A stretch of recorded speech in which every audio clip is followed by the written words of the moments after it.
The letters, according to the sequence, sometimes called the dotted or distinguished letters, huruful mu'jam, are alif, ba, ta, tha, jim, ha, kha, dal, ذال را زاي سين شين صاد ضاد ضاء ظاء عين غين فاء قاف كاف لام ميم نون هاء واو ياء lam alif.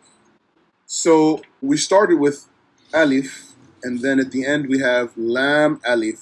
So let's explain that here. This first letter, when it has that character written on top, that's called a hamza. The whole letter is called hamza. When it has the character written on top, which is that the miniature head of an ayn, that's a hamza, not an alif actually. Inshallah, we'll come back to talk about that. This same hamza is sometimes written on a waw, and it's sometimes written on a ya, and it's sometimes written by itself, just sitting on the line. So whether it's written on an alif, or a waw, or a ya, or if it's just sitting on the line all by itself, it's called hamza. Now, when it's written on an alif like this, although it's really a hamza, you can still call it alif because it looks like an alif. Or you can call it alif yabisa. Alif yabisa. That means dry alif. As for at the end, when we say lam alif, the reason for that at the end is to recognize the extension letter, which is the true alif that is not a hamza. The true alif that's not a hamza is called alif layyina, soft alif. And this alif layyina always has to have another letter in front of it. That's why they have lam alif, because you can never have a true alif, which is an extended vowel, without a letter in front of it. So since the lam and the alif frequently appear together, the scholars chose to select the lam to go along with the alif when listing the letters like this. So really, if we want to count lam alif at the end, then the way to read the letters would be like this. Hamza, ba, ta, tha, jim, ha, kha, until the end. When you get to the end, ha, waw, ya, lam alif. Instead of saying alif in the beginning and then lam alif at the end. Really, if you're going to say lam alif at the end, then say hamza at the beginning. And I didn't start like that just not to be confusing at first.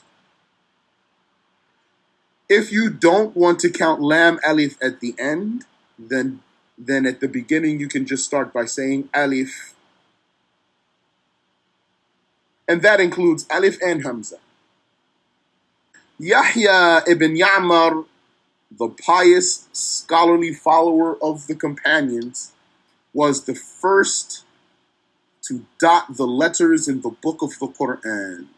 So these letters, or the letters according to the sequence sometimes called the dotted or distinguished letters, huruful mu'jam, are these letters.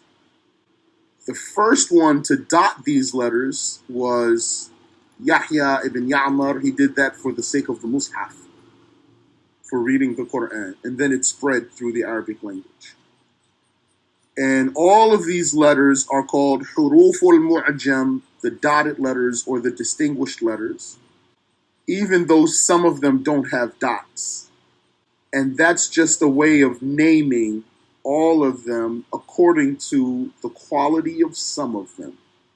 Also known as the alif ba sequence, at-tartib al-alif ba'i. This is the sequence of likes and similars. Tartib al-ashbahi wal-nazair, which is the arrangement of Nasr ibn Asim. What that means is that this sequence that we see here that we're talking about, it has three names. We already mentioned one name, Huruf al-Mu'jam. It's also called at-Tartib al-Alif Ba'i, the Alif Ba sequence. And it's also called Tartib al-Ashbahi wal-Nazair, the sequence of likes and similars. That's because when this arrangement was done by Nasr ibn Asim, he did this to make it easier. We'll see, inshallah, what was the original sequence of the Arabic letters. He wanted to make it easier, so he put the letters that resemble each other next to each other. The original sequence has the letters scattered. We see the original sequence called at-Tartib al-Abjadi. That's Abjad Hawaz Hutti Kalimun or Kalaman. Sa'fas Tarushat Thakhazun Dazaghun. If you want, memorize that. It's very helpful. You don't know how that will help you someday, and it will, inshallah, so memorize that. It starts with alif, and then ba, but then it goes to jim, and then dal. So what did Nasr ibn Asim do? He took the alif, he said, okay, that's number one. Took the ba, said, okay, that's number two. But where's the next letter that's like ba? Ta. So he took ta and brought it to the front. Said, oh, where's tha? Tha, took that, brought it to the front. So then alif, ba, ta, tha. Then he said, okay, here we have jim. Okay, what's like jim? Ha. So he took the ha, brought it to the front. Kha. Took it, brought it to the front. So, okay, what's next? Dal. So he said dal, and then dal. The ha and the wow, he put them towards the end. Maybe because they don't have any similar. It makes sense if he's trying to put all the letters that are similar together. Push them to the back. And so in the end, we wound up with that sequence that we're discussing now. At-Tartib al-Alif Ba'i.